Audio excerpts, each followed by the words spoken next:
Friends good morning. நம்ம next பார்க்க போகிற topic effect of heat energy. Heat எனர்ஜினால் என்னென்ன சேஞ்சஸ் நடக்குது அப்படிங்கிறத நம்ம இப்போ பார்க்க போகிறோம். ஒரு ஹீட் எனர்ஜி ஒரு சப்ஸ்டன்ஸ்க்கு ஹீட் எனர்ஜி கொடுக்கறதுனால சேஞ்சஸ் என்னென்ன அப்படிங்கிறத பார்க்குறோம்.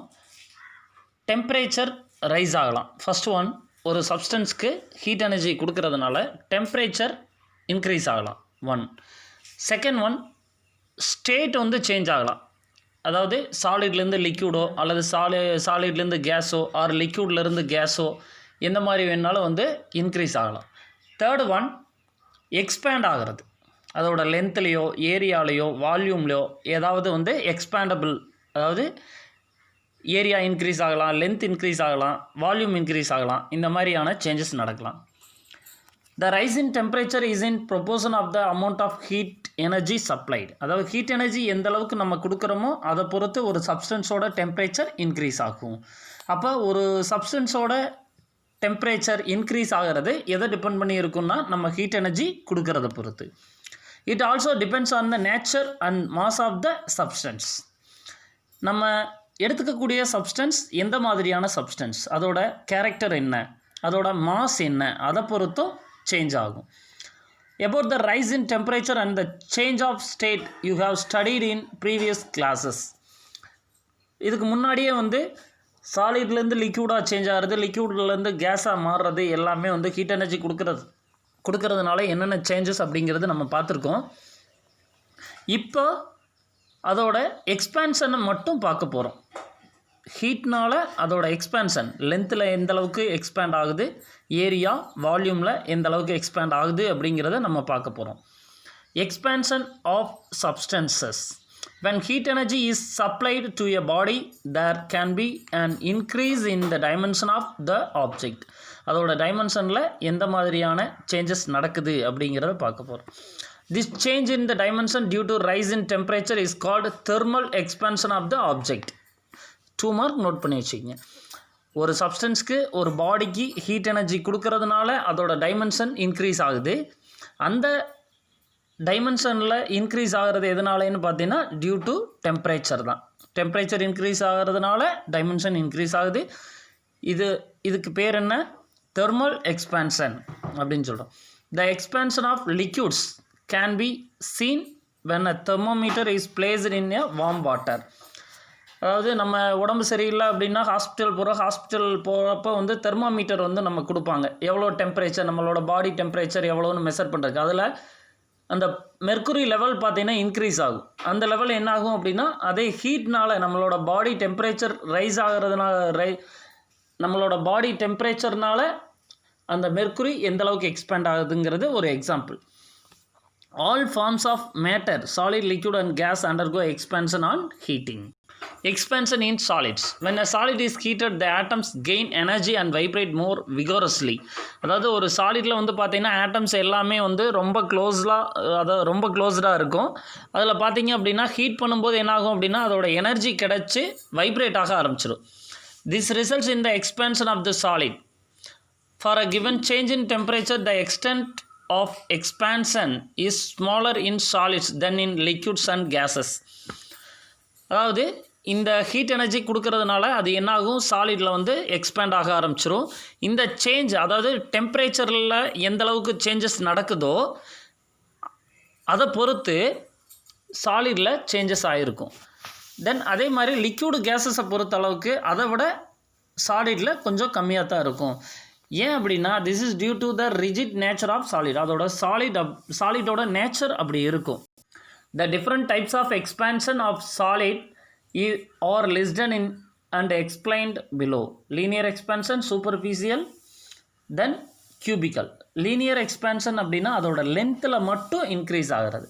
சூப்பர்ஃபிஷியல்னால் அதோட ஏரியாவில் சேஞ்சஸ் ஆகிறது. கியூபிக்கல் அப்படின்னா அதோட வால்யூமில் சேஞ்சஸ் எக்ஸ்பேண்ட் ஆகிறது.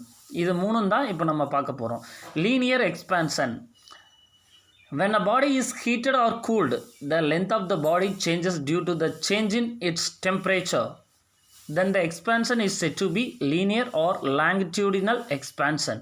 அதோட ஒரிஜினல் லென்த் நம்ம L0ன்னு வச்சுக்கிறோம்.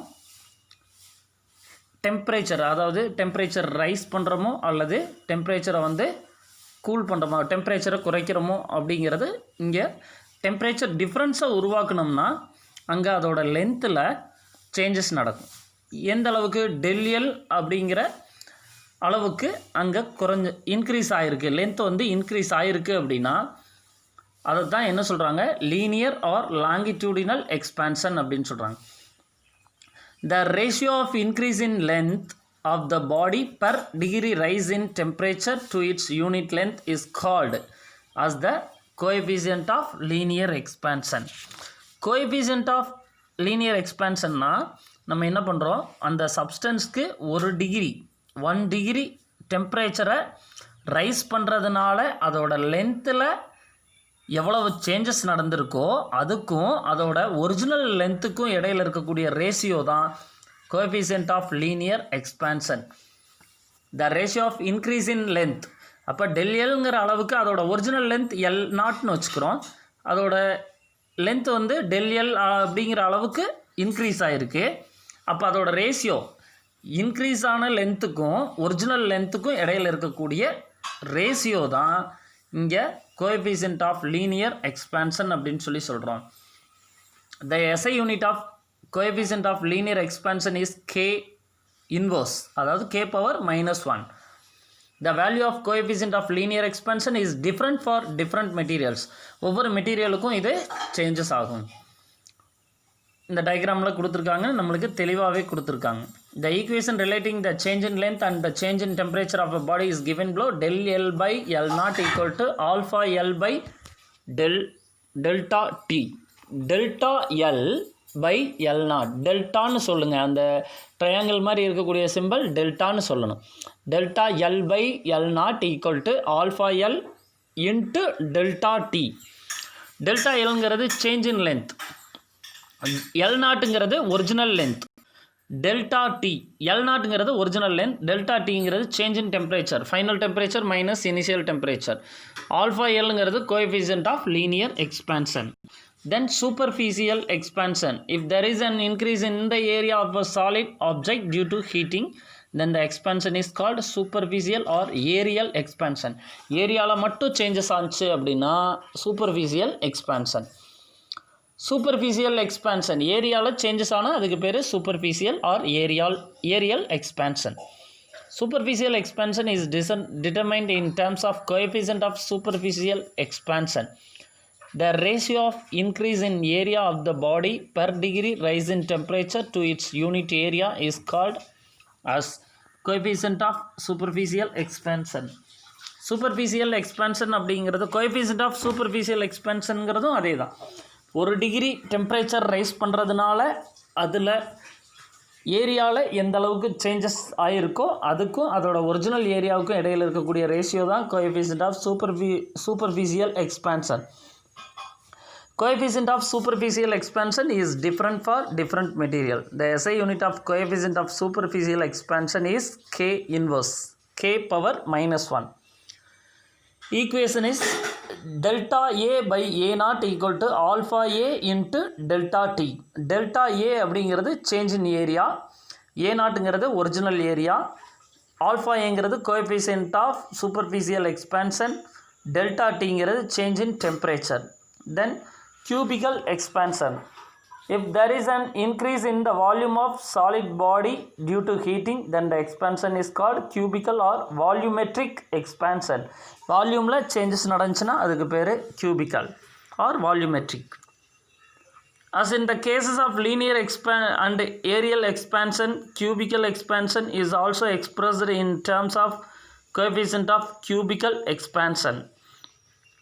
The ratio of increase in volume of the body per degree rise in temperature to its unit volume is called as coefficient of cubical expansion. This is also measured in K⁻−1.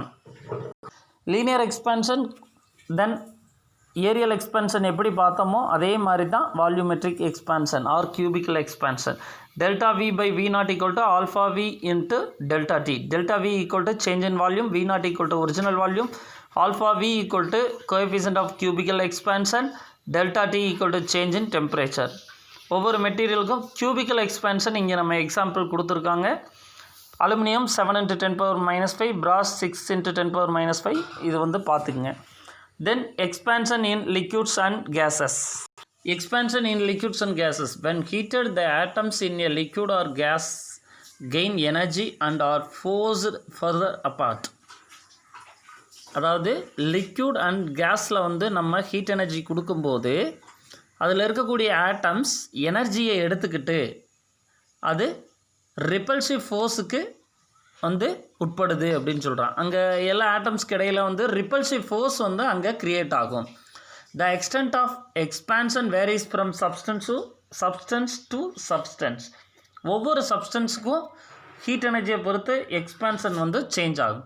For a given rise in temperature, a liquid will have more expansion than a solid, and gaseous substance has the highest expansion when compared with other two. Solid கூட compare பண்ணும்போது லிக்யூடோட expansion கொஞ்சம் அதிகமாக இருக்கும். Solid liquid ரெண்டு கூட compare பண்ணும்போது கேஸோட expansion ரொம்ப அதிகமாக இருக்கும். The coefficient of cubical expansion of liquid is independent of temperature. லிக்யூடில் கோஎஃபிஷியன்ட் ஆஃப் கியூபிக்கல் எக்ஸ்பான்ஷன் டெம்பரேச்சரை டிபெண்ட் பண்ணி இருக்காது. கேஸில் டெம்பரேச்சரை டிபெண்ட் பண்ணி இருக்கும். When a liquid is heated, it's done by keeping the liquid in some container and supply heat energy to the liquid through the container. அதாவது ஒரு லிக்யூடை வந்து ஹீட் பண்ணணும் அப்படின்னா கண்டிப்பாக வந்து அதை நேரடியாக ஹீட் பண்ண முடியாது. கண்டிப்பாக அதுக்குன்னு ஒரு கண்டெய்னர் வேணும். அப்போ அந்த கண்டெய்னரை ஹீட் பண்ணும்போது இப்போ நம்ம லிக்யூடை ஹீட் பண்ணணும்னு நினைக்கிறோம், லிக்யூடுக்கு வந்து ஹீட் எனர்ஜி கொடுக்கணும்னு நினைக்கிறோம். பட் அப்படி இருக்கும்போது டைரெக்டாக ஹீட் பண்ண முடியாது. அதுக்காக என்ன பண்ணுறோன்னா ஒரு கண்டெய்னருக்குள்ளே வச்சு லிக்யூடை வந்து ஹீட் பண்ணுறோம். இப்போ எக்ஸாம்பிள் வாட்டர் வந்து என்ன பண்ணுறோம், ஒரு பாத்திரத்தை வச்சு நம்ம சூடு பண்ணுறோம். ஆர் மில்க் எடுத்துக்கங்க, அதை சூடு பண்ணும்போது கண்டிப்பாக ஒரு கண்டெய்னர் வேணும். அப்போ அந்த கண்டெய்னர் என்ன பண்ணும், ஹீட் எனர்ஜி நம்ம கொடுக்க அந்த ஹீட் எனர்ஜியில் கொஞ்சம் ஒரு பார்ட் என்ன பண்ணுன்னா அந்த கண்டெய்னர் எடுத்துக்கும். அதோட பேலன்ஸ் தான் என்னாகும், அந்த லிக்யூடுக்கு போகும். அப்போ நம்ம கொடுக்கக்கூடிய ஹீட் எனர்ஜி ஃபுல்லாகவே அப்படியே லிக்யூடுக்கு கிடைக்குமா அப்படிங்கிறது கண்டிப்பாக கிடையாது. அதில் ஒரு பார்ட் அந்த கண்டெய்னர் சாலிட் கண்டெய்னர் எடுத்துக்கும், பேலன்ஸ் தான் எங்கே போகும் அப்படின்னா லிக்யூடுக்கு போகும். அதான் இங்கே கொடுத்துருக்காங்க. The thermal energy supplied will be partly used in expanding the container and partly used in expanding the liquid. Thus what we observe may not be the actual or real expansion of the liquid. நம்ம நேரடியாக அந்த லிக்யூடோட எக்ஸ்பான்ஷனை calculate பண்ண முடியாது. Hence for liquids we can define real expansion and apparent expansion. ஆக மொத்தம் இதில் என்ன பண்ணுறது அப்படின்னா லிக்யூடில் ஏற்படக்கூடிய எக்ஸ்பான்ஷனை நம்ம ரெண்டு வேலை கண்டுபிடிக்கலாம். என்ன அப்படின்னு பார்த்தீங்கன்னா ரியல் எக்ஸ்பான்ஷன், அப்பேரண்ட் எக்ஸ்பான்ஷன் அப்படிங்கிறது ரெண்டு மெத்தடில் கண்டுபிடிக்கலான்னு சொல்கிறாங்க. ரியல் எக்ஸ்பான்ஷன் அப்படின்னா என்னென்னு பார்த்தீங்க அப்படின்னா ஒரு லிக்யூடை டைரெக்டாக ஹீட் பண்ணுறது வித்தவுட் எனி கண்டெய்னர், அதாவது எந்த கண்டெய்னரும் இல்லாமல் நம்ம ஹீட் பண்ணோம் அப்படின்னா அந்த லிக்யூடு எந்த அளவுக்கு எக்ஸ்பேண்ட் ஆகுது அப்படிங்கிறது தான் real expansion. Coefficient of real எக்ஸ்பான்ஷன்னா என்ன, 1 டிகிரி டெம்பரேச்சரை ரைஸ் பண்ணும்போது அதோட வால்யூமில் எந்த அளவுக்கு சேஞ்சஸ் நடந்திருக்கு, change in volume divided by original volume, அதை தான் கோஎஃபிஷியன்ட் ஆஃப் ரியல் எக்ஸ்பான்ஷன்னு சொல்கிறோம். Coefficient of real expansion is defined as the ratio of the true rise in the volume of the liquid per degree rise in temperature to its unit volume. The SI unit of coefficient of real expansion is k⁻⁻1. Then apparent expansion. Apparent எக்ஸ்பான்ஷன்னா என்ன அப்படின்னா நடைமுறை வாழ்க்கையில் இருக்கிறத சொல்கிறது தான் apparent expansion. அதாவது நம்மளோட தோற்றத்துக்கு எப்படி தெரியுது அப்படிங்கிறது தான். இப்போ லிக்யூடை டைரெக்டாக நம்ம ஹீட் பண்ண முடியாது, அதை வந்து கண்டிப்பாக கண்டெய்னர் வேணும். நம்ம கொடுக்கக்கூடிய ஹீட் எனர்ஜியில் அதாவது தெர்மல் எனர்ஜியில் ஒரு பார்ட்டை அந்த கண்டெய்னர் எக்ஸ்பேண்ட் ஆகிறதுக்கு எடுத்துக்குது. பேலன்ஸ் தான் எங்கே போகுது அப்படின்னா லிக்யூடை வந்து எக்ஸ்பேண்ட் பண்ணுது. அப்போ நம்ம பார்க்கக்கூடிய ஆக்சுவல் ஆர் ரியல் எக்ஸ்பான்ஷனோட லிக்யூடை வந்து நம்ம கண்டிப்பாக கண்டுபிடிக்க முடியாது. லிக்யூடோட உண்மையான அதாவது ரியல் எக்ஸ்பான்ஷனை நம்ம கண்டுபிடிக்க முடியாது. அப்போ நம்ம என்ன பண்ணுறோம் அப்படின்னா கண்டெய்னரோட எக்ஸ்பான்ஷனை நம்ம கன்சிடர் பண்ணாமல் லிக்யூடோட எக்ஸ்பான்ஷனை மட்டும் நம்ம அப்சர்வ் பண்ணோம் அப்படின்னா அதுதான் அப்பேரண்ட் எக்ஸ்பேன்ஷன் அப்படின்னு சொல்கிறாங்க. நல்லா யோசிச்சுக்கோங்க. நம்ம கொடுக்கக்கூடிய தெர்மல் எனர்ஜி ஒரு பார்ட் வந்து கண்டெய்னர் எக்ஸ்பேண்ட் ஆகிறதுக்கு எடுத்துக்குது, பேலன்ஸ் தான் லிக்யூடுக்கு போகுது. நம்ம கண்டெய்னரோட எக்ஸ்பேன்ஷனை நம்ம கன்சிடர் பண்ணாமல் லிக்யூடோட எக்ஸ்பேன்ஷனை மட்டும் கன்சிடர் பண்ணோம்னா அதுக்கு பேர் அப்பேரண்ட் எக்ஸ்பேன்ஷன்னு சொல்கிறோம். Coefficient of apparent expansion is defined as the ratio of the apparent rise in the volume of the liquid per degree rise in temperature to its original volume or unit volume. The SI unit is K power minus 1. Experiment to measure real and apparent expansion of liquid. To start with, the liquid whose real and apparent expansion is to be determined is poured in a container up to a level. நம்ம இதோட எக்ஸ்பென்ஷனை கண்டுபிடிக்கணும், லிக்யூடோட எக்ஸ்பென்ஷன் கண்டுபிடிக்கணும். அதை வந்து நம்ம டயக்ராமில் கொடுத்துருக்குற மாதிரி set பண்ணி வச்சுருக்காங்க. அதோட ஒரிஜினல் லெவல், வாட்டரோட ஒரிஜினல் லெவலை வந்து L1 வச்சுக்கிறாங்க. இப்போ கண்டெய்னரை வந்து ஹீட் பண்ணுறாங்க, அதாவது டயக்ராமில் கொடுத்துருக்குற மாதிரி ஹீட் பண்ணுறாங்க. Initially the container receives the thermal energy and it expands. First வந்து கண்டெய்னர் வந்து என்னாகும் அப்படின்னா எக்ஸ்பேண்ட் ஆகும். அதனால வாட்டர் லெவல் வந்து என்னாகும் அப்படின்னா அந்த லிக்யூடோட லெவல் வந்து ரெடியூஸ் ஆகும். அதை வந்து L2ன்னு நோட் பண்ணிக்கிறாங்க. மறுபடியும் என்ன பண்ணுறாங்க, ஹீட் பண்ணுறாங்க. ஃபர்தராக வந்து ஹீட் பண்ணிகிட்டே இருக்காங்க. அப்போ தெர்மல் எனர்ஜி ஃபஸ்ட்டு கண்டெய்னர் வந்து ஹீட் பண்ணுறதுக்கு அந்த தெர்மல் எனர்ஜியை எடுத்துச்சு. அப்போ அந்த கண்டெய்னர் ஹீட் ஆகிறதுனால அதோட லெவல் வந்து அந்த லிக்யூடோட லெவல் குறைஞ்ச மாதிரி இருக்கும். அடுத்து என்ன பண்ணுறாங்க அப்படின்னா மறுபடியும் ஹீட் பண்ணும்போது கண்டிப்பாக லிக்யூடு வந்து என்ன ஆகும்னா எக்ஸ்பேண்ட் ஆகும், லிக்யூடோட வால்யூம் வந்து எக்ஸ்பேண்ட் ஆகும். அதை L3ன்னு நோட் பண்ணிக்கிறாங்க. இப்போ L1 அண்டு L3க்கு இடையில் இருக்கக்கூடிய அந்த எக்ஸ்பேன்ஷன் தான் அப்பேரண்ட் எக்ஸ்பேன்ஷன். L1ங்கிறதுக்கும் L3க்கும் இடையில் இருக்கக்கூடிய எக்ஸ்பேன்ஷன் அப்பேரண்ட் எக்ஸ்பேன்ஷன். அதே மாதிரி L2 அண்டு L3க்கு இடையில் இருக்கக்கூடிய expansion real expansion. Real expansion எப்போவுமே always more than that of apparent expansion. Diagram பார்த்துக்குங்க, இது இம்பார்ட்டன்ட் 5 மார்க் நோட் பண்ணி வச்சுக்கோங்க. அப்போ இன்றைக்கி நம்ம பார்த்தது எக்ஸ்பேன்ஷன் அப்படிங்கிறது பார்த்தோம். அதோட 3 டைப்ஸ் ஆஃப் எக்ஸ்பேன்ஷன் பார்த்தோம். அது ரொம்ப இம்பார்ட்டன்ட் 5 மார்க். தென் இப்போ நம்ம பார்த்தது டிஃப்ரென்ஸ் பிட்வீன், அதாவது இந்த எக்ஸ்பெரிமெண்டல் எதுக்கு இடையில் பார்த்தோம், ரியல் எக்ஸ்பேன்ஷனுக்கும் அப்பேரண்ட் எக்ஸ்பேன்ஷனுக்கும் இடையில கூடிய அந்த எக்ஸ்பெரிமெண்ட் பார்த்துருக்கோம். இதுவும் வந்து இம்பார்ட்டன்ட் 5 மார்க் நோட் பண்ணி வச்சுக்கோங்க.